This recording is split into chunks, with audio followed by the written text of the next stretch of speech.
de création autour des naissances. J'ai créé un mouvement qui s'appelle les enfantements libres, autonomes et joyeux pour ramener la liberté, l'autonomie et la joie dans cet espace de naissance.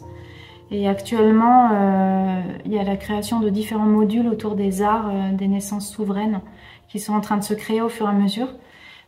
C'est vraiment une volonté de remettre la naissance dans la continuité du grand vivant, en grande simplicité, et d'allier les arts, donc le mouvement, la voix, le corps, les connaissances, et tout remettre dans les bras des parents, parce qu'ils sont, selon moi, la seule autorité dans leur chemin de parentalité. Et donc Sabine, sage-femme pendant 25 ans, et puis j'ai pris un autre statut aussi de consultante et formatrice autour de la conception et de la natalité, et vraiment la préconception, c'est ce vers quoi j'ai envie d'aller le plus, parce que je sais que c'est par là qu'il faut passer pour justement que les couples reprennent leur souveraineté. Donc ça fait j'ai envie de dire 4-5 ans où je commence à tourner autour de ça, et de plus en plus, parce que je me rends compte que c'est ça qui est la base pour que le couple puisse aller vers une naissance souveraine, heureuse, joyeuse. Donc c'est vraiment hyper important d'aller vers ça et d'accompagner ces couples-là. Parfois il leur manque juste quelques connaissances, quelques pratiques, donc ça me semble important qu'on les accompagne dans ce sens. Ce qu'on voulait vous partager, c'est essentiellement quelque chose qui vient de notre expérience en fait des accompagnements, puisqu'en fait on pourrait vous faire un long discours théorique sur pourquoi on croit en la préconception, etc. Mais de partir de nos réalités, de nos partages, c'est vraiment beaucoup plus concret et réel pour nous.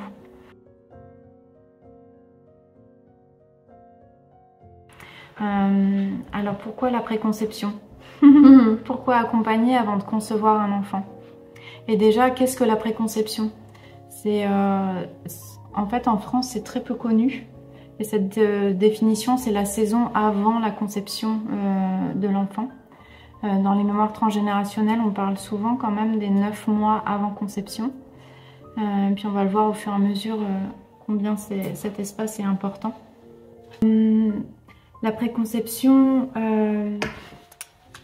j'en ai plusieurs exemples, mais en fait c'est venu à moi depuis l'endroit où j'ai eu des témoignages de parents sur 11-12 ans d'accompagnement, mais aussi il y a ma propre expérience. Donc en fait le premier qui m'a initiée à la préconception c'est mon fils, et ça a été vraiment le constat de, mais en fait avant que je sois enceinte de lui, il m'a demandé de faire comment on appelle ça, la terre rase. J'habitais sur un lieu, j'ai eu l'info, il faut que je quitte tout, j'ai tout vendu. Et je suis partie, et l'homme avec qui j'étais, donc son père, je lui ai dit bah écoute je pars, tu viens ou tu viens pas? Et il a fait le choix de partir avec moi, et 3 semaines après j'étais enceinte, et on était au bord du lac Léman en Suisse. Et après j'ai décortiqué, j'ai observé tout ce qui s'était passé avant que je sois enceinte, et j'ai pu voir en fait tous les signes qui me montraient en fait que inconsciemment, et c'est pour ça que j'ai envie de nommer cette histoire, parce que souvent quand on parle de préconception, on croit qu'on doit faire plein de choses. Alors oui, il y a des choses à faire, à être surtout, mais ça se fait par soi-même en fait aussi, parce qu'il y a vraiment quelque chose qui nous dépasse. Enfin, parler de préconception, on arrive un petit peu à la question métaphysique quand même de où on vient, et on n'y échappe pas. Et en fait, cette histoire avec mon fils, c'est assez fou, parce que je l'ai retrouvé dans plein de parents et plein d'expériences. À chaque fois qu'il y avait des couples qui venaient, qui étaient enceintes, je leur demandais alors qu'est-ce qui s'est passé 9 mois avant la conception.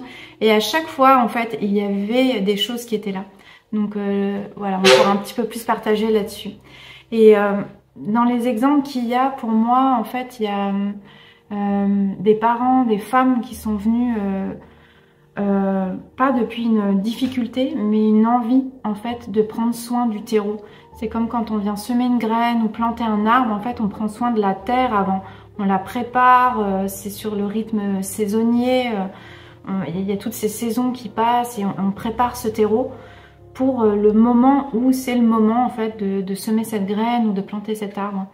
Et dans le monde de la naissance, en fait, dans notre société, on l'a complètement oublié. On l'a, enfin, c'est juste où on choisit ah c'est maintenant et on fait gaffe, ou bien c'est une surprise. Et moi je trouve ça intéressant depuis le retour qu'on a dans nos expériences en fait de pouvoir remettre cette saison de la préconception vraiment, enfin de la réintégrer en fait dans le monde de la naissance. Parce que du coup on parle de la grossesse, du moment de l'enfantement et du postnatal. Mais tout ça c'est une continuité en fait qui se prépare, qui se construit depuis la préconception. Et la préconception c'est vraiment ce moment, c'est une entrée, enfin c'est là où on est devant la porte et on se dit bon on crée une famille, t'es d'accord? Et il y a vraiment cette question là qui est là et là il y a tellement à respirer, à questionner, bref. Et donc ce temps préconceptionnel, alors j'ai pas mal d'exemples. Alors moi j'ai des femmes qui ont eu 25 ans de préconception et qui ont été enceintes à plus de 40 ans. Et parfois ça dure juste quelques mois, quelques années, enfin pour dire que cette période elle a vraiment pas de réalité temporelle. Et ça je trouve ça vraiment pertinent parce que ça arrive quand c'est prêt en fait, quand on est prêt à l'intérieur.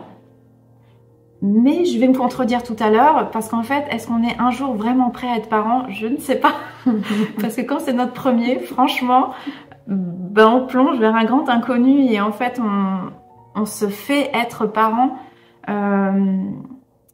pour moi dès la préconception parce que c'est là qu'on malaxe cette pâte et qu'on travaille cette terre. Donc dans les exemples, j'en ai des trop, enfin moi ça me fait kiffer à chaque fois, chaque fois. Il y a un couple, ils sont venus à un stage que je fais, connexion d'âme, intuition et incarnation. Et ils sont venus à ce stage et donc je fais des exercices de connexion d'âme, de cœur, etc. Et pendant ce stage-là, elle reçoit conception d'un enfant en bord de l'océan avec un hippocampe. Ah, c'est quoi ce truc quoi, En plus elle pensait pas être très connectée, enfin jouer à ce jeu là. Et en fait 1 an et demi après, leur bébé a été conçu en Bretagne dans une maison qui était vraiment au pied de l'océan et le gîte s'appelait les Chevaux de Mer, enfin quelque chose comme ça. Donc elle se souvenait de ça et elle m'a dit mais c'est incroyable. Donc voilà, et cet être que j'ai accompagné et qui est né l'année dernière en été, enfin j'ai eu la chance de les accompagner par la suite et d'être à la naissance. En fait, il portait vraiment le message de l'eau, c'était vraiment d'une grande beauté. Voilà, il y a toute une histoire avec l'eau où son père a peint une baleine magnifique pendant la grossesse et le bébé est né sous le tableau de la baleine. Enfin, voilà, j'aime bien cet exemple-là, mais il y en aurait vraiment des dizaines et des dizaines en fait où on voit qu'en préconception, il y a déjà un fil rouge de cette histoire de cet être, de cette âme, de ce fœtus qui vient donner des messages aux parents. Et aussi où les parents se préparent aussi à recevoir. J'ai des parents qui reçoivent le prénom avant même la conception et où ça les guide en fait à pouvoir accompagner leur bébé à arriver, à venir s'incarner.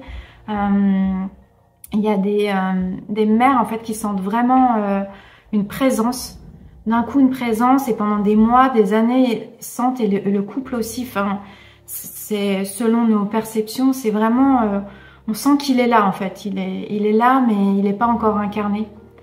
Il y a aussi des femmes qui témoignent d'un travail particulier dans leur utérus, parfois pendant des mois, des années, comme quelque chose qui se densifie. Ou le cycle qui bouge un peu. Et aussi, parfois, et ça c'est assez courant, il y a des bouleversements de vie, comme je viens de dire. Ça peut être autant alimentaire qu'un grand déménagement, que des décès dans la famille. Vraiment venir observer ces bouleversements qu'il y a avant. J'ai vraiment observé qu'il y avait comme cette lignée en fait qui se préparait à accueillir ce corps de femme, ce corps d'homme, le couple, etc. j'ai aussi l'autre côté, vu que j'accompagne les adultes à revivre et à réactualiser leur propre naissance. Et ben j'ai aussi ce côté du prisme là, en fait, du fœtus à travers ces groupes. Et c'est vraiment passionnant de voir comment ces adultes qui n'ont pas forcément conscience de ce qui s'est passé au moment de la préconception, en fait, viennent témoigner qu'ils ont vécu quelque chose, qu'ils ont ressenti ou pas, d'être accueillis avec amour ou pas voulu, même avant la conception, et d'avoir une mémoire cellulaire de ce moment de conception qui est vraiment symbolique et qui pour moi parle vraiment de ce qui a à travailler de l'intérieur en couple dans ce yin qui se met vraiment en ovule réception, qui attend longuement. Et comment à la femme il est proposé de pouvoir se poser dans son yin pour pouvoir recevoir. Tu parlais du stress, comment on peut rentrer dans cet espace où on prend le temps de recevoir et d'accueillir notre enfant, en fait, dans notre utérus, dans notre chair, dans notre cœur, dans notre âme. Et comment le yang, lui, qui vient cheminer et s'entraider, en fait, arriver jusqu'à cet ovule et attendre l'autorisation, parce que c'est vraiment l'ovule qui réceptionne, qui ouvre à un, et dès qu'il y en a un ou deux qui est ramené, en fait, il y a comme une pellicule, en fait, qui se rigidifie et qui ferme. Et là, il y a des photographies actuellement au moment de la conception où il y a vraiment comme un Big Bang qui se fait. Il y a des photos vraiment magnifiques où ça... Et je trouve que ça, dans la symbolique, en fait, ça vient vraiment parler de ce qui se prépare dans le couple au moment de la préconception. Alors, dans les exemples, moi, je pourrais en avoir plein, mais je pourrais aussi vous nommer comment on entre dans un accompagnement, parce que depuis ces exemples-là, en fait, il y a vraiment... on entre dans un accompagnement depuis la réflexion du projet de famille. Et pour moi, donc il y a ça, où on arrive dans la préconception. Il y a on est enceinte et waouh, il nous faut de l'info, on ne sait pas grand-chose, vite. Et c'est notre prochain enfant, notre énième enfant. On a vécu des choses et là on a envie de vivre quelque chose différemment et on a envie de le préparer, cet enfantement. Où on rentre depuis des espaces de difficultés traumatiques, infertilité, des peurs, etc. Moi, je vais plutôt parler de la réflexion du projet de famille, parce que c'est là que les personnes viennent à moi. Et j'aime bien rappeler que, en fait, depuis toujours, dans notre société, la préconception est oubliée, mais en fait, dans plein de traditions et plein de peuples, en fait, c'est juste normal. En ayurvédique, on prépare un corps, on prépare le corps d'une femme par l'alimentation, par des massages, par des plantes, par une manière d'être même. En Scandinavie, dans d'autres pays, en fait, on prend soin que la femme, elle travaille moins, en fait, pour pouvoir être justement plus à même d'eux. Et j'aime bien, il y a un peuple qui s'appelle le peuple Imba, où la naissance de l'enfant est réelle depuis le jour où l'enfant a été pensé dans l'esprit de la mère. Et ça, on le retrouve par Mikhaïla Ivanov, etc., où l'enfant naît au moment de la première pensée qu'on a de lui. Et cette mère, dans ce peuple Imba, quand elle a cette première pensée, elle va au pied d'un arbre seule, et elle reste en connexion avec ce bébé, et elle récolte le chant de ce bébé. Et quand elle a reçu le chant, elle va voir le père et elle lui transmet, et ils le chantent ensemble avant chaque acte d'amour dans ce décor pour pouvoir accueillir, créer ce chant d'amour, en fait, pour dire bienvenue à toi dans notre Graal d'amour. Ça y est, on est prêt. On ne sait pas trop où on va. Chez nous, chez les Imba, il y a la communauté, c'est cool. Chez nous, il y en a un peu moins, on va la créer, c'est pas grave. Mais vraiment, il y a ce chant. Et après, ce chant, il est nommé, chanté au moment de la naissance de l'enfant. Et il est transmis à toute la communauté pour qu'après, quand l'enfant a besoin de se souvenir de qui il est, eh ben, quelqu'un de la communauté puisse le chanter. Et j'aime bien, en fait, ces témoignages. On peut trouver plein de sources comme ça où la préconception, en fait, de par le monde, est réelle. Ce que j'aimerais vous partager, c'est... Alors, qu'est-ce que c'est la préconception? Alors, quand on est un couple et qu'on a la conscience qu'on a envie de préparer En fait, ça commence vraiment par l'espace du questionnement. La préconception, pour moi, ça résonne avec l'harmonie. Et c'est pour ça que j'ai appelé cet accompagnement l'harmonie.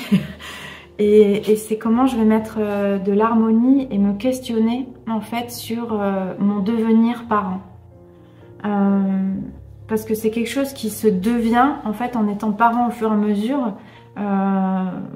Mais c'est aussi quelque chose qui se questionne profondément. Et de pouvoir s'harmoniser dans une vision commune dans le couple, ça vient déjà poser un socle, une base qui permet vraiment aux parents de pouvoir être en commun dans ce chemin de parentalité qui commence dès ce moment-là, dès la première pensée. Et comment on va nourrir cette pensée au fur et à mesure dans une clarté ensemble.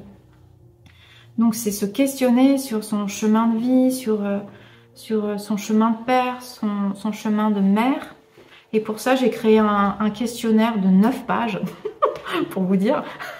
Un questionnaire en fait que je propose aux parents pour qu'ils puissent se questionner sur plein d'espaces. Je l'ai fait par chakra pour pouvoir passer autant du temps de l'esprit jusqu'au socle. Et ça permet vraiment de voir où on en est. Pour moi, il y a vraiment ce constat en fait où j'en suis moi en fait dans ce désir d'enfant, où tu en es toi, où on en est nous, et depuis là en fait pouvoir se positionner. Ok, je suis prêt. Ok, en fait si on a un enfant, c'est dans ce contexte, c'est de cette manière, etc. Parce que reprendre sa souveraineté et se questionner en amont, ça permet vraiment une grossesse, un enfantement et une parentalité par la suite qui sera vraiment, je pense, plus harmonieuse. Malheureusement, on a des constats parce que c'est très nouveau en France, la préconception. Mais nous, on commence à avoir un peu des constats sur les bienfaits. Mais je pense que c'est dans 20 ans, tout comme là, les doulas, quand j'ai commencé, c'était pas du tout connu. Et maintenant, il y en a beaucoup. Et on commence à voir les bienfaits d'être accompagné par une tierce personne, par une sage-femme et une doula lors de grossesse. Donc après qu'on soit positionné, il y a le fait d'harmoniser en fait les espaces qui sont pas forcément en accord. Et après, c'est le moment merveilleux, j'adore, c'est pouvoir ouvrir en conscience. C'est vraiment à un moment donné quand on se sent dans le couple prêt, sans qu'on soit jamais vraiment prêt, je vais à chaque fois le dire. En fait, c'est un choix commun, dire ok, c'est bon, là on peut ouvrir et on peut ouvrir cette danse de corps, cette sexualité ensemble dans l'intention de concevoir. Et donner l'autorisation en fait cellulaire, ADN, de cœur, de vision et dans l'utérus au niveau du col, c'est dire un grand oui à la vie en fait pour cet être qui arrive. Et dire un grand oui à la parentalité, oui à cette union de notre couple en fait qui a une vision qui se voit à long terme, à moyen, long terme dans cette famille. Donc cet accompagnement, moi je ne peux pas le voir autrement que holistique et global, qui inclut à la fois le corps dans tous les exemples que tu as montré, comment l'émotionnel, le psychique, notre passé en fait, comment nous on a été éduqués, parce qu'on est encore des générations qui avons été éduquées. Quelle vision, en fait, quelle image on a du père et de la mère qui s'est construit depuis nos propres parents, et comment on peut re-questionner ça aussi pour pouvoir arriver depuis un espace où on a la joie de devenir père, la joie de devenir mère. Il y a pas mal de femmes qui sont venues vers moi, par exemple, ou d'hommes qui étaient dans la peur de perdre la liberté. Ce qui ressortait, il y avait peur de la perte de la liberté, peur que ça prenne trop de place dans leur vie, peur de ne pas pouvoir exprimer toutes les facettes de la femme et de l'homme, comme perdre son travail, des choses comme ça. Et c'est intéressant de pouvoir à chaque fois dans le fait de se questionner, se positionner, faire des choix, harmoniser et ouvrir en conscience. Tout ça en fait ça a été vu en amont et vraiment ça peut ouvrir à une réalité où il y a moins de peur et c'est plus l'amour, la joie, l'autonomie et la liberté qui va guider ce choix. Après, on reste des humains, n'est-ce pas? De toute façon, ces enfants vont venir nous initier, donc Moi, franchement, la première année avec mon gamin, j'ai eu l'impression de faire 15 ans de thérapie en un an. J'étais dans un vortex énorme, mais c'est merveilleux. Enfin, ça fait la femme que je suis aujourd'hui et je remercie grandement cet être. Mais je pense vraiment que s'il y avait eu de la conscience en préconception, dans une vision commune avec son père, dans d'autres choses, en fait, j'aurais vécu tout le post-natal. Je me serais pas posé ces questions à ce moment-là, en fait. Ou même pendant la grossesse, je me serais pas posé les questions de qu'est-ce qui est juste pour nous. Est-ce que c'est à domicile? Est-ce que c'est en maternité, en maison de naissance, seul dans la forêt, accompagné, comment, par qui? Enfin, il y a tout ça qui vient.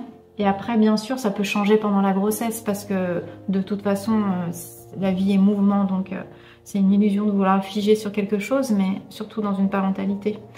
Mais voilà. Donc, par rapport au temps, ouais, j'avais cette réalité cellulaire et énergétique ou la préconception. En fait, ce moment, on peut poser le oui. Il peut être dans le cœur, dans le corps. Il prendra peut-être un peu plus de temps. Et comment on peut être en confiance en fait avec ce grand mystère où à un moment donné, ben c'est le moment quoi. C'est le moment, il y a ce Big Bang, il y a cette fusion et c'est le moment. Et moi j'ai vraiment senti la conception de mon fils et ça a été vraiment incroyable et je vous le partage là, au moment de la conception, j'ai su que je concevais parce qu'en fait j'ai senti la peur. Il y a vraiment, à l'intérieur de moi ça fait... Est-ce que tu es prête? Et est-ce que c'est vraiment ça que tu veux? Et là, j'avais le choix de dire oui ou non. Et je sais que si j'avais dit non, j'aurais pas conçu. Et là, en fait, j'ai dit oui. Et puis, et la conception s'est faite. Donc, c'est intéressant aussi qu'au moment de la conception, en fait, cette autorisation cellulaire de l'ovule, en fait, peut vraiment être consciente. Donc là, on parle vraiment d'un chemin de conscience. Et du pouvoir des intentions aussi. Oui, ouais. Parce que c'est vrai que quand tu parlais de choix, il est clair qu'à partir du moment où on a des connaissances et qu'on a la conscience aussi et qu'on sait ce qu'on veut, en fait, on peut tellement tout matérialiser. Là, on parle de préconception, mais on pourrait l'englober sur quelque chose de beaucoup plus général.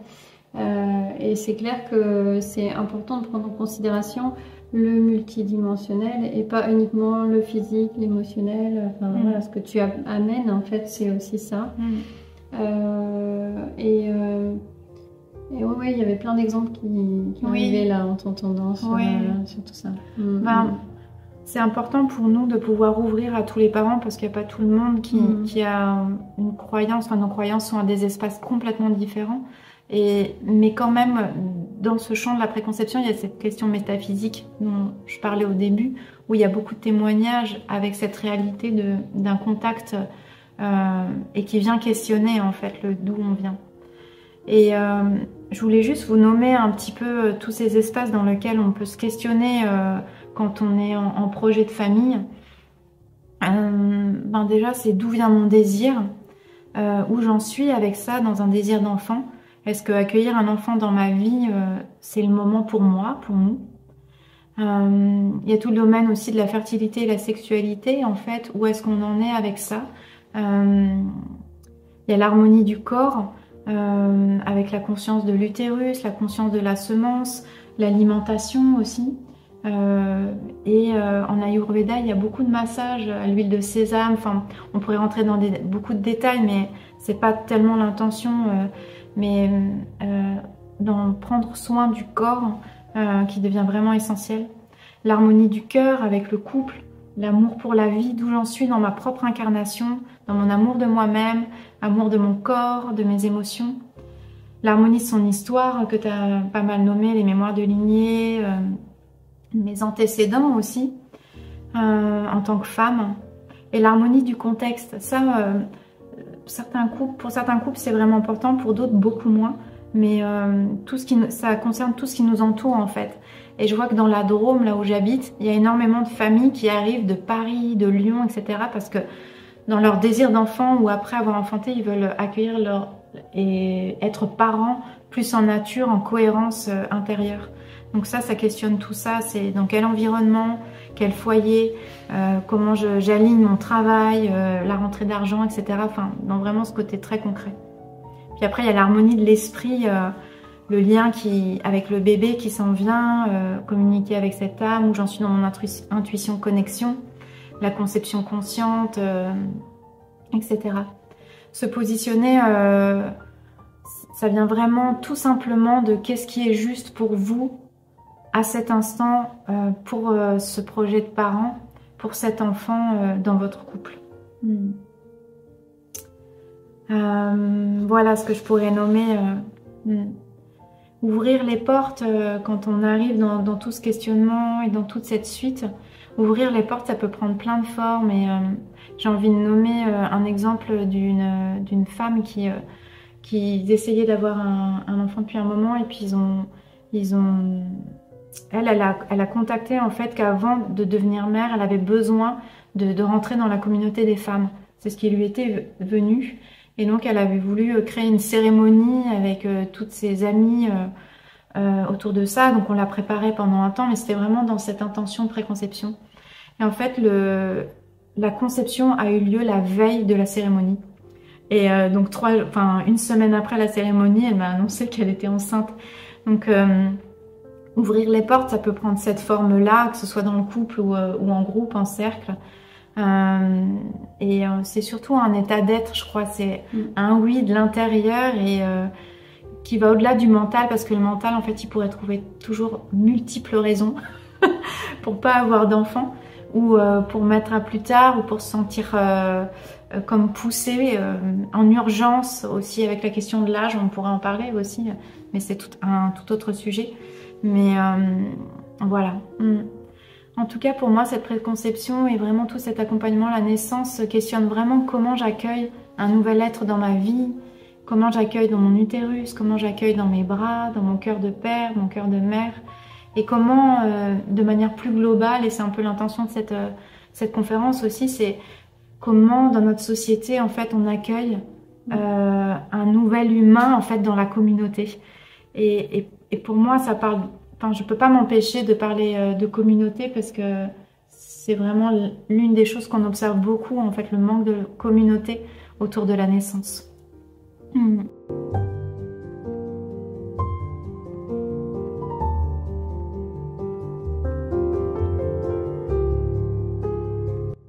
Ce qui est sûr, c'est qu'on a des exemples qui vont être liés à nos expériences propres. Hein, c'est ça qu'il faut voir, parce que c'est vrai que toi, tu accompagnes plus des personnes, si j'ai bien compris, qui ont conscience que la préconception est importante et c'est vraiment chouette de passer par là avant d'aller vers la grossesse.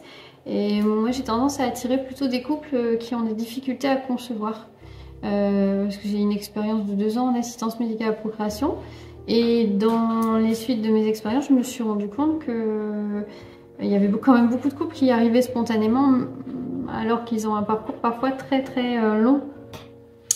Donc moi j'ai surtout abordé ça. Donc les accompagnements que j'ai pu faire, c'est d'abord en prénatal. En prénatal, j'ai eu par exemple une femme qui avait plusieurs facteurs à risque, une hypertension avant la grossesse, une obésité qu'on dit morbide quand vraiment il y a des risques pendant la grossesse et la naissance. Elle avait une maman qui avait fait ce qu'on appelle une prééclampsie. Alors pour les personnes qui ne sauraient pas ce qu'est une prééclampsie, c'est une décompensation de l'hypertension de la mère qui peut avoir des conséquences graves, voire vitales sur la mère et sur l'enfant. Et elle avait également une sœur qui a eu la même complication pendant cette grossesse. Et moi je la vois arriver à 4 mois de grossesse avec tout ça. Et je l'accompagne en prénatal et on a réussi à faire en sorte de limiter le risque de prééclampsie, c'est-à-dire qu'elle s'est retrouvée en fin de grossesse avec, grâce à cet accompagnement, en fait, avec tout simplement une protéinurie. La protéinurie, c'est vraiment un début de décompensation de son hypertension, mais on a réussi quand même à faire que malgré le traitement qu'elle avait pour sa tension et le bagage qu'elle avait, on a réussi à faire que sa tension diminue au fur et à mesure qu'elle avançait dans la grossesse, au point elle n'a plus besoin de prendre son traitement anti-hypertenseur. Elle a pris en compte le fait qu'il fallait qu'elle ait une activité sportive, qu'elle ait une alimentation plus saine, qu'elle arrive à faire d'autres pratiques style cohérence cardiaque. Et tout ça a fait qu'elle n'est pas allée vers une prééclampsie, cette femme-là, alors qu'elle avait vraiment tous les facteurs. Donc là, je dis tiens, on peut déjà faire quelque chose en prénatal, mais c'est vrai que si cette femme-là, je l'avais vue avant et c'est ce dont elle m'a parlé après son accouchement, elle m'a dit Sabine, la deuxième grossesse, c'est sûr. Je ferai beaucoup de choses avant la conception de l'enfant parce que j'ai pris conscience que si je fais des choses avant la conception, je vais éviter les risques que j'ai eus autour de la naissance parce que la naissance n'a pas été si simple que ça du fait de son obésité par exemple. Donc elle savait qu'elle avait un préalable à mettre en place pour limiter les conséquences autour de la naissance. Donc ça, c'est un des premiers déclencheurs que j'ai eu pour faire des accompagnements en préconception. J'ai vu également 2 femmes qui se sont suivies de près en assistance médicale à procréation. Elles avaient des facteurs, des étiologies, des causes en fait qui étaient différentes. Hein. Elles avaient un parcours PMA pour une infertilité autant masculine que féminine.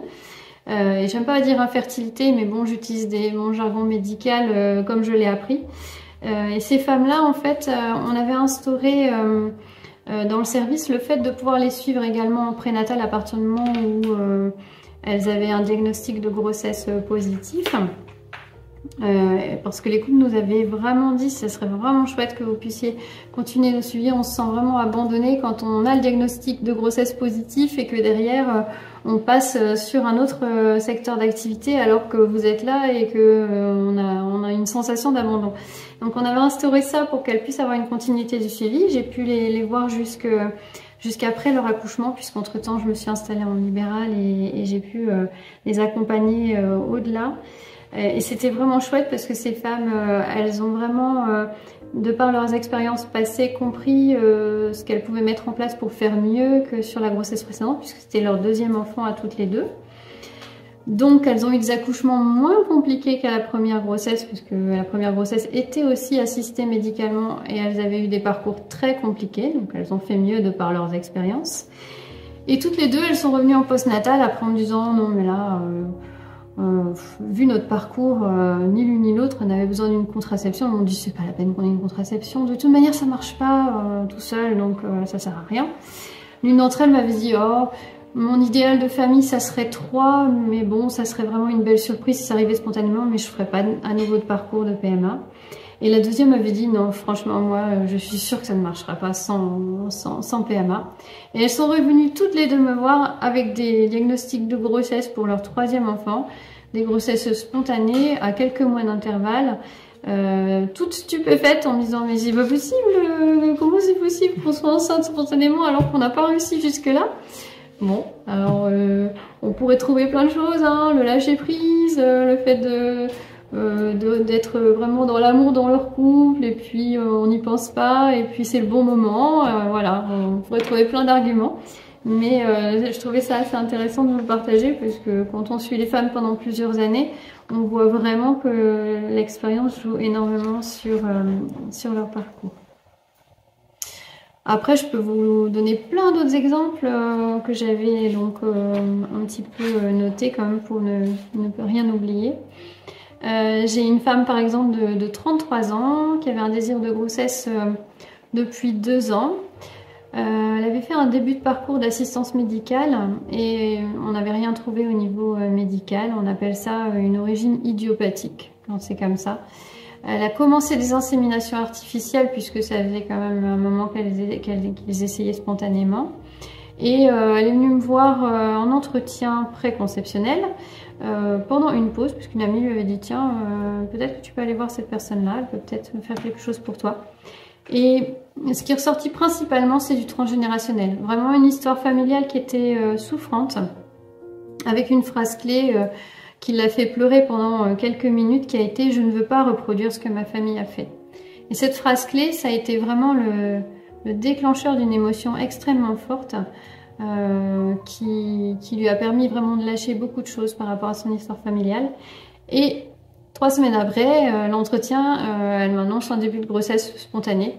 Donc j'ai trouvé ça vraiment chouette de pouvoir vous le partager parce que c'est vraiment le premier entretien que j'ai fait en tant que consultante autour de la préconception.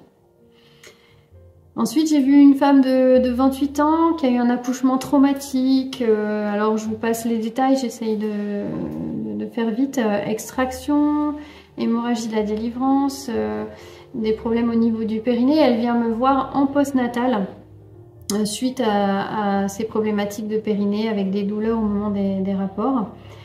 On a fait 2 séances ensemble et lors de la 2e séance, ce qui est ressorti chez cette femme qui avait un parcours d'assistance médicale à procréation avec une FIV à la base, elle m'a dit j'ai délégué mon corps à l'équipe médicale lors de mon parcours d'AMP et j'ai l'impression d'être à côté de mon corps. Donc tout le travail d'accompagnement qu'on a fait ensemble, ça a été vraiment d'essayer de faire qu'elle reprenne sa souveraineté. Ce qui ressortait beaucoup, c'était ça. C'était je suis à côté de mon corps, je suis plus à l'intérieur et j'ai vraiment envie de reprendre ma souveraineté, mon intégrité.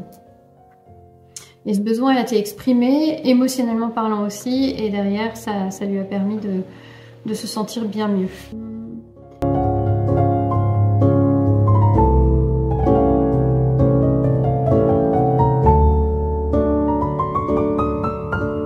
La préconception, en fait, on peut être en couple, on peut être seul. Moi, j'accompagnais beaucoup de femmes ou d'hommes seuls, en fait, qui avaient contacté une âme ou qui avaient un pressentiment qu'il va y avoir un bébé. Ils disaient, mais je suis seule, je suis pas en couple.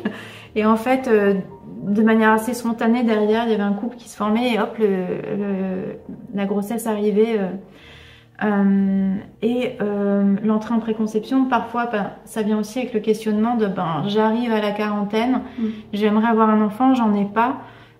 Et du coup, il y a un questionnement parce qu'il y a des peurs autour de ça. Et pour moi, c'est vraiment important, en tout cas, de lever. Pour moi, ça n'est qu'une croyance, vraiment qu'une croyance, et que la fertilité en soi, en fait, comment dire, dans notre société, on pourrait dire que ce serait avoir un enfant tard. Mais parce que c'est considéré comme étant parce que ce serait le premier. Mais dans la réalité, en fait, nos grands-mères qui avaient, nos arrière-grand-mères qui avaient une ribambelle d'enfants, elles commençaient à peut-être 20, 22, 23, 24. Mais en fait, derrière, elles en avaient 10. Donc en fait, à 40 ans et jusqu'à 45 ans, parfois, elles avaient des grossesses et des enfants. Donc c'était un contexte complètement autre. Mais là, on se posait pas la question de l'âge, en fait. Du coup, c'est un point de vue vraiment, voilà, au niveau de la croyance. Ouais, c'est vraiment une histoire de croyance parce qu'on peut avoir tous les cas de figure. Et j'ai déjà vu un couple un jour venir plutôt vers une interruption volontaire de grossesse, alors que la femme avait 48 et lui 50. Donc c'est possible en fait s'il y a de l'amour dans ce couple. C'est plus l'amour dans le couple qui va faire que ça va se faire très facilement. Et parfois de façon assez surprenante, parce que là pour le coup c'était pas forcément attendu puisque malheureusement ce couple est allé vers cette démarche-là. Mais moi ce que j'ai observé c'est que la peur va bloquer, l'amour va ouvrir. C'est vraiment aussi simple que ça en fait. Et après, qu'est-ce qui fait que ça sera plus ou moins simple? On peut aller encore sur plein de petits points de détail qui font que c'est pas le bon moment. Voilà. On dit chacun avec nos mots, mais finalement, on observe la même chose. Mais ce qui est certain, c'est que s'il y a vraiment beaucoup d'amour dans le couple, si le cœur est là, et qu'il y a un désir, qu'il soit conscient ou inconscient, qu'on ait une contraception ou pas, en fait tout est possible et là, et ce bébé qui arrive parfois à l'improviste, il a un message à passer, ça c'est clair. Que ça se termine avec une IVG ou que ça se termine avec une naissance, avec un bébé qui finalement est attendu, même si au départ il était plutôt le bébé surprise. Enfin, peu importe la façon dont ça se déroule et à quel âge on est en fait. Et tu parlais de choix, c'est vrai que après derrière, oui, qu'est-ce qu'on fait de cette grossesse qui arrive à l'improviste ou pas bon. Mais l'âge, peu importe l'âge, vraiment. Enfin, moi, je vois vraiment des cas de figure vraiment extrêmes. avec parfois des femmes aussi qui me disent oh là là mais j'ai 45 ans, je suis enceinte. Alors ok, là c'était pour le coup une grossesse souhaitée, désirée, mais tous les professionnels de santé disaient oh là là mais c'est à risque de ceci, à risque de cela. Donc elle a dû affronter toutes les peurs extérieures en fait, il y a aussi ça parfois. Mais comme elle est restée bien centrée et ancrée sur ce qu'elle voulait, elle est allée au bout avec une grossesse physiologique, un accouchement physiologique, tout s'est super bien passé pour elle, puisqu'elle était, elle avait sa souveraineté, il n'y avait pas de problème en fait, et personne ne pouvait l'influencer à l'extérieur. Donc ça aussi, il faut le prendre en considération, parce que tu parlais d'éducation tout à l'heure, notre éducation, c'est beaucoup de jeux d'influence, c'est beaucoup de choses qui peuvent aussi impacter sur est-ce que ça va être harmonieux ou disharmonieux pour nous. Ouais. Sans compter qu'elle perd aussi sur ces grossesses, comment on appelle ça, gériatriques, c'est ça? Oh là là, quelle horreur! C'est horrible, mais ça fait partie des mots qui sont utilisés dans le jargon. Ah, alors, moi, c'est la première fois que j'entends grossesse gériatrique. Alors, peut-être qu'il y en a qui s'amusent à dire ça. Je sais qu'en assistance médicale à la procréation, à 30 Vallées, les médecins disaient que les femmes étaient vieilles, que les ovaires étaient, voilà, que les ovaires étaient foutus, que c'était trop tard. Non, mais c'est horrible, c'est horrible. Alors, c'est sûr que ça, par contre, souvent je contrebalançais, je disais mais comment vous pouvez dire ça aux femmes qui déjà sont en difficulté et en plus vous leur rajoutez un truc en plus qui fait que de toute manière elles sont incapables. C'est horrible de dire que quelqu'un est incapable. Et dans la préconception, même quand on fait des recherches autour d'ouvrages ou même de s'informer sur internet, on en vient tout de suite aux préconisations médicales en fait, juste voir vous êtes en bonne santé. Enfin c'est vraiment pas depuis l'espace que nous on ouvre, où c'est prendre soin, prévenir, créer, se questionner, se positionner et réfléchir cette famille. Ouais. Ce que je voulais dire, c'est que justement, il y a des traumatismes qui sont créés de toutes pièces, qui viennent appuyer peut-être déjà sur des blessures antécédentes, mais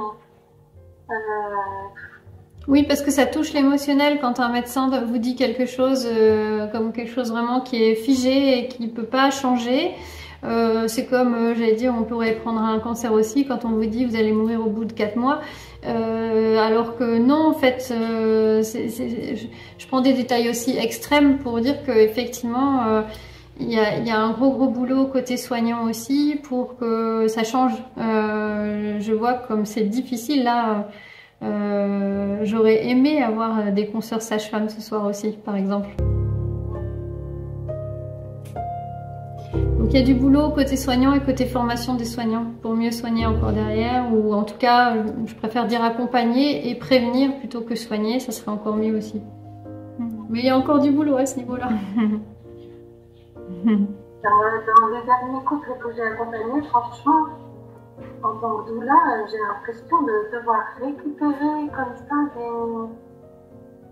des espèces de flèches empoisonnées qui ont été lancées simplement dans des visites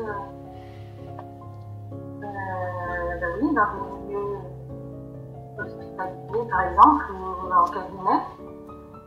Et quand on est à la maison et qu'on écoute qui se dit, avec des diagnostics qui ont été ensuite invalidés, donc peut-être que des parents qui sont complètement perdus, qui sont plongés dans la peur, oh là là, c'est assez impressionnant quand même. Hein. Oui, c'est comment construire ou déconstruire, ou plutôt, enfin oui, il y a aussi une histoire. Oui, je vois ce que, tout à fait en fait, ça a été pas mal une partie de mon combat aussi que de récupérer des choses comme ça, effectivement, souvent en fait quand vous avez un soignant en face de vous, quelles sont ses peurs, quelles sont les peurs de ce soignant, et ça va aussi impacter sur la personne qui est en face. Donc pour bien soigner ou accompagner, ça part de où on en est soi, et si soit on n'est pas au clair avec ça, et si on ne voit que les risques, de ci, de là, c'est sûr que ça va impacter sur la personne qui est en face et ça va limiter aussi ses choix. On est d'accord, mais oui, il y a du boulot. Et d'où l'importance en fait de toute cette spécificité autour de la préconception, parce qu'en fait c'est une question qui ne regarde que 2 personnes, voire 3 quand on y croit. C'est le couple avant tout, et de pouvoir se questionner soi, et après de faire un choix d'être accompagné ou pas pour pouvoir cheminer, se questionner, être soutenu, et par les bonnes personnes qui nous parlent en fait, avec lesquelles on se sent en sécurité, en confiance, et qui vont vraiment venir soutenir le chemin. Et c'est vrai que ouais, on en a plein des histoires comme ça d'injonctions qui ont été posées à un moment donné et qui se créent en croyance et qui s'intègrent au niveau cellulaire et ADN. Donc, mais après, ce qu'il faut réussir à faire, c'est à sortir de ce schéma dont je parle beaucoup dans les entretiens, qui est le triangle de Karpman, avec la victime, le bourreau, le sauveur. Si on arrive à sortir de cette façon de communiquer là, qu'on soit soignant, soigné, qu'on soit accompagnant, peu importe, si on arrive à observer avec un peu plus de hauteur ce qui se joue dans une conversation, on peut ne pas être impacté émotionnellement par ce qui est dit en face, on peut ne pas croire, comme tu dis, hein. C'est vraiment ça qui est important, c'est est-ce qu'on y croit ou pas, est-ce qu'on rentre dans le jeu victime bourreau sauveur ou pas. Et moi, ce que j'ai pu observer aussi, c'est que les couples,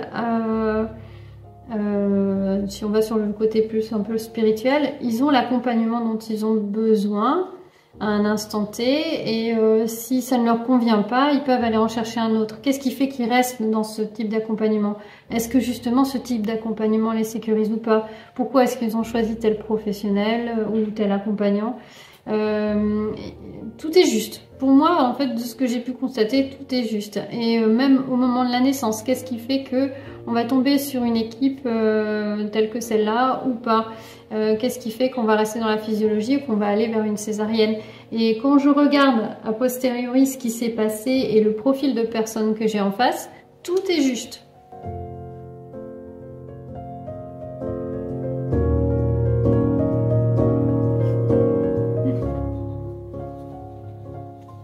J'ai une petite question, mais je sais pas si elle va bien maintenant ou plus tard. Bah, tu peux la poser maintenant, puis on verra si on la garde pour plus tard. Par rapport à la symphonie et au fait d'en prendre en préconception et pendant les premiers mois de grossesse. Et du coup, je suis curieuse d'avoir vos 2 points de vue, et plus s'il y a, et si on la prend pas, enfin si on prend pas, est-ce qu'il y a des risques? Si on prend, est-ce qu'il y a des risques? Sachant que je suis plus en mode, j'écoute beaucoup de podcasts sur les accouchements, enfin les enfantements libres et autonomes. On est 2 dans l'aventure, donc ce sera pas le cas pour le premier. Et du coup, voilà, plus vers cette souveraineté, d'avoir conscience de chaque chose et de pouvoir vraiment poser la question en ayant un choix plein, c'est-à-dire conscient de ce que c'est. Et pas de me dire, ok, le professionnel médical m'a dit de prendre ça, donc je vais le prendre. Comment ça? Moi, ce que j'en pense, c'est qu'il faut réussir à être plus intuitif. Plus on va réussir à être intuitif, plus on saura si on a besoin de telle ou telle chose. Pour l'alimentation, si on redevenait comme des bébés, en fait, on a une intuition et parfois on l'a perdue. Et c'est dommage parce que notre intuition, elle nous guide. Elle nous guide sur quels sont nos besoins alimentaires du moment, quels sont nos besoins en termes émotionnels, de désir ou autre. Voilà, tout part de l'intérieur de soi et pas de l'extérieur en fait. Si vous attendez de l'extérieur, vous allez avoir une personne en face de vous qui va parler avec ses propres filtres et ses propres croyances. Donc partir de soi, ça vous donnera quelque chose de beaucoup plus juste si ça part de l'intuition. Alors après, il faut distinguer l'intuition qui vient de là et pas l'intuition qui... Parce que là, c'est pas l'intuition quand on est dans le mental, en fait. Quand vous vous posez une question, la réponse, elle est instantanée. S'il y a quelques secondes qui se passent entre la question et la réponse, c'est que vous êtes là-haut et pas ici. Ça, c'est quelque chose qui peut se mettre en place au fur et à mesure qu'on avance. Ouais, c'est une pratique en fait. Et donc, concernant l'acide folique, ma foi, moi souvent, je pose plus de questions que je n'ai de réponses. C'est-à-dire que je me dis, l'acide folique est arrivé à un moment donné dans la médecine, pour quelle raison? Parce que on s'est rendu compte dans une étude que ça pouvait éviter ce qu'on appelle des spina bifida. Donc c'est un problème de fermeture de la colonne vertébrale sur le bas de la colonne vertébrale. Et donc il y a une étude qui est sortie qui a dit grâce à l'acide folique, le fait que les femmes soient carencées, elles ont un risque de spina bifida. Si elles sont pas carencées, on a moins de risques. Donc on met en place pour tout le monde l'acide folique. Je ne saurais pas vous dire de quand date cette étude, hein, je ne l'ai pas en tête. Mais aujourd'hui, entre le moment où ça a été instauré et aujourd'hui, on a quand même beaucoup plus, alimentairement parlant, de ressources. Alors après, on pourrait parler de la qualité des aliments aussi d'aujourd'hui, en fonction de où ils viennent. Mais cet acide folique, en fait, il était peut-être nécessaire à un moment où la population n'était pas forcément bien alimentée. Aujourd'hui, est-ce que c'est mieux et est-ce que c'est nécessaire? Donc, moi, j'ai plus d'interrogations que de réponses pour vous dire est-ce que ça vaut le coup que ce soit systématisé ou pas, en fait. Moi, j'estime que si vous avez une bonne qualité alimentaire, que vous allez sur toutes les ressources et que ça vient peut-être de votre potager plus que du supermarché, vous aurez moins de risques qu'une autre personne, ça c'est sûr. Enfin, je reste là-dessus. Faire fonctionner son bon sens aussi. Plus que quelque chose d'automatisé. Merci pour cette question et moi j'appuierais juste ce que tu viens de dire. En fait, moi il y a toujours qu'une question qui est là pour tous les parents et pour tous les accompagnements, c'est qu'est-ce qui est juste pour vous en cet instant. Pour nommer que quand on a plusieurs enfants, en fait, il y a des choses qui vont être justes pour le premier, puis ça va changer pour le deuxième, puis pour le troisième, et puis ça va évoluer au fur et à mesure. Mais dans cette question-là, pouvoir voir est-ce que ça vient d'une peur en toi, et si ça vient d'une peur ou d'une inquiétude, de pouvoir respirer avec et juste prendre un temps. Si là, par exemple, tu fermes juste les yeux, vous fermez les yeux, vous respirez et vous demandez en fait acide folique ou pas, qu'est-ce que ça fait dans votre corps? Et parce que où ça sert, où ça expand, par exemple. Ouais. Après, tout dépend de votre capacité. Est-ce que c'est du clair-ressenti, la clairaudience, la clairvoyance, en fonction de la capacité qu'on a, on va sur divers plans. Ok. Merci. Et ça fait quand même partie d'un système de prévention et toute notre médecine est quand même basée sur de la prévention. Donc ouais, c'est intéressant de pouvoir voir d'où ça vient et comment tu vous positionner avec ça. Ouais. Plus vous aurez la connaissance de où vient tel protocole médical, par exemple, pourquoi est-ce qu'on instaure tel protocole, d'où il vient, quelle étude a été faite là-dessus, est-ce que c'est quelque chose qui est encore d'actualité ou pas, je suis sûre que vous aurez beaucoup plus de connaissances que certains professionnels de santé qui restent sur des acquis parfois qui sont très anciens en fait.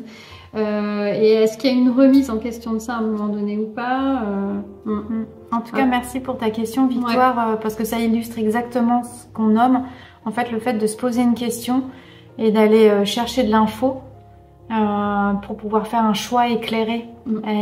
Et c'est vraiment tout le processus de ce pourquoi c'est important d'être en lien, d'être en tissage, qu'on soit accompagné ou pas, ou en communauté, et de s'informer pour faire ses choix depuis un espace éclairé et se positionner pour le meilleur pour vous et pour votre bébé.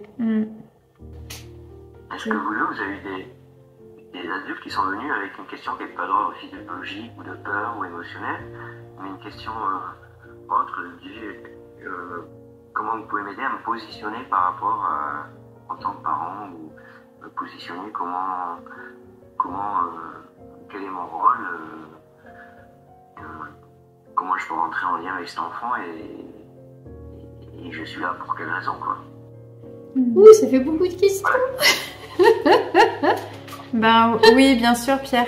Dans l'exemple que je donnais avec l'hippocampe et l'océan, c'était un atelier même, un groupe qui était vraiment avec plusieurs couples et parents qui étaient en préconception et qui justement en fait voulaient donner, enfin la manière de donner du sens, d'accueillir un enfant, parce qu'en fait il peut y avoir, j'ai remarqué qu'il y avait deux postures. C'est soit ça venait d'un désir intérieur des couples, soit c'est vraiment des couples qui se positionnent en Graal, en yin-yang, et qui, le désir ne vient pas de l'intérieur, mais ils sentent l'appel d'un être, d'une âme, et ils sont appelés à devenir mère ou père. Et c'est vraiment deux postures et deux entrées différentes dans la préconception, dans la grossesse. Donc oui, il y en a beaucoup qui, comme pour donner plus matière aussi, viennent vouloir communiquer avec l'âme, ou viennent... Il y a une réalité aussi qu'on n'a pas parlé, c'est qu'au moment de la grossesse, en fait, vu qu'il y a toute une ouverture entre le conscient, subconscient, inconscient, enfin on pourrait rentrer dans beaucoup de détails, mais où il y avait vraiment une ouverture de conscience qui peut être proposée. Il y a beaucoup de parents qui n'étaient pas du tout dans des questions métaphysiques, qui au moment de la grossesse ou en préconception ont des expériences qu'ils ne peuvent pas expliquer, comme de rêver, de rêver leur enfant, de dire j'arrive, prépare-toi papa, j'arrive, ou enfin vraiment des expériences inconnues pour eux. Et en effet là, j'ai été mis sur ils ont été mis sur mon chemin, ou par le biais de bouche à oreille, pouvoir échanger en fait dans une normalité, se questionner autour de ça et se positionner face aux informations qu'ils reçoivent à travers pas mal de rêves quand même. Ça passe souvent par là, mais ouais. Information yoga du là, on m'a parlé d'harmonie dans le couple, de l'amour, de quelque chose de très serein, etc. Et nous, c'est chaud patate, comment on s'embrouille, on se prend la tête comme... Enfin, en plus, on est en train d'acheter une maison, on vient d'avoir la réponse positive pendant le rendez-vous, et en fait, pendant l'atelier là, et ces dernières semaines, c'est plus en mode mais est-ce que c'est avec lui que je vais acheter une maison? Est-ce que c'est avec lui que je vais avoir un bébé? Est-ce que c'est avec elle que je veux acheter une maison? Voilà, bah oui. Et du coup, c'était un peu, mais est-ce que c'est normal? Est-ce qu'on devrait être serein et tout? Ou est-ce que, en fait, je pense qu'on a besoin d'être rassuré que ça va? Ouais, c'est pas bien. Alors, bienvenue dans la préconception. Merci. C'est pas pour rien que j'ai mis le mot harmonie, parce que justement, on ouvre. C'est super intéressant. Après, je pense qu'on aurait plein de réponses à donner. Isabelle, elle se marre pas mal aussi derrière. Juste en fait, faut savoir que quand on se prépare et qu'on s'ouvre comme ça, c'est comme s'il y avait toute notre histoire de lignée, toutes nos histoires intérieures, tout ce qui était pas accessible et qu'on se disait oui, on verra plus tard dans le couple, qui vient et qui juste te saute au visage tranquillement. Et tu rentres dans tout un moment vraiment. Et actuellement, j'accompagne plusieurs couples qui sont vraiment au bord de la séparation ou au bord du grand questionnement. Et je me souviens de mon ami qui m'a dit « Alors, où on se sépare, ou on est en préconception. Je n'arrive pas à savoir. » Donc, juste pour vous dire que c'est tout à fait normal. Et bénédiction à ça, parce qu'en fait, c'est parce qu'on vient soulever tout ça que ça n'arrivera pas quand vous aurez un bébé qui dort pas beaucoup, ou voilà, c'est le bon moment. Je pense que ça va faire 4 ans qu'on est ensemble et il n'y a jamais eu... Enfin, ouais, on a traversé des trucs costauds et on s'est toujours dit c'est cool, on traverse, c'est trop bien. Et là, depuis quelques semaines, c'est en mode... Viens, on se sépare. Et à côté de ça, on est en train de... Là, on a appris qu'on allait acheter la maison. J'ai l'impression d'être bipolaire, quoi. D'avoir le choix de est-ce qu'on se sépare? Et de, ok, on a acheté la maison, on est dans les 9 mois avant la préconception, donc le bébé met en place ce qu'il a envie. Et on ouvre l'espace, mais... Ah ouais, la bipolarité, c'est... C'est fou de s'embrouiller, enfin, c'est fou et c'est complètement logique, hein, mais sur des choix aussi importants qui engagent l'autre. Et c'est logique hein, que c'est des accents embrouillés, mais du coup, ouais, ça fait un peu ce truc de bipolarité ça fout plus la merde et du coup, c'est plus difficile, alors que c'est les plus grands choix qu'on doit faire, quoi. Ouais. Est-ce qu'il peut être intéressant? Bah, moi, ce que j'avais envie de dire, c'était si vous y arrivez à certains moments de sortir un petit peu de votre état émotionnel du moment, parce que c'est c'est de dire bon bah derrière ça, y a-t-il une peur et quelle est cette peur? Voilà, juste peut-être déjà ça, d'identifier les peurs qui font que j'y vais pas. Qu'est-ce qui fait que c'est conflictuel comme ça? Après moi j'utilisais pas mal aussi les blessures de Lise Bourbeau qui m'aime bien aider sur plein de points pour aider les couples aussi à voir dans quelles blessures ils sont là actuellement, identifier ça, voir à quoi ça nous renvoie, réussir à ni s'accuser ni accuser l'autre. Bon, sur le couple on aurait beaucoup de choses à dire au niveau relationnel. Ouais, il y a de quoi faire. Mais il y a aussi cette question de qui parle quand vous êtes en train de nommer quelque chose ou voir que vraiment il te saoule grave avec un truc, de vraiment pouvoir voir, mais en fait c'est qui parle là, dans la lignée en fait, c'est qui est en train de se dire putain c'est vraiment un con et vraiment d'aller retrouver en fait et juste du coup se désidentifier parce que vraiment au niveau de l'ADN, au niveau cellulaire, vraiment tout s'ouvre en fait pour mettre en lumière vraiment la grossesse. C'est un pas d'initiation pour faire une grande guérison, une grande élévation de conscience, une grande ouverture de cœur, de corps. Et quand on est dans le chemin de conscience, et a priori c'est votre chemin, bénédiction, et ben ça demande du courage quoi. Ça demande que le cœur soit à l'ouvrage entre vous et puis quand ça devient trop sérieux, essayez d'en jouer un petit peu plus, de réussir à dédramatiser un petit peu sur une situation donnée. Par exemple, rien qu'avec mon compagnon, parfois on dit tiens toi sors de ce corps parce que ça nous renvoie à notre père, à notre mère, comme tu le disais. Hein. Voilà, réussir à en jouer un petit peu et à voir d'où ça vient, identifier d'où ça vient, c'est vraiment chouette. Et c'est vrai que c'est précieux. Merci d'avoir posé cette question parce que en effet on parle d'harmonie, mais c'est parce qu'on sait que c'est le bordel derrière en fait.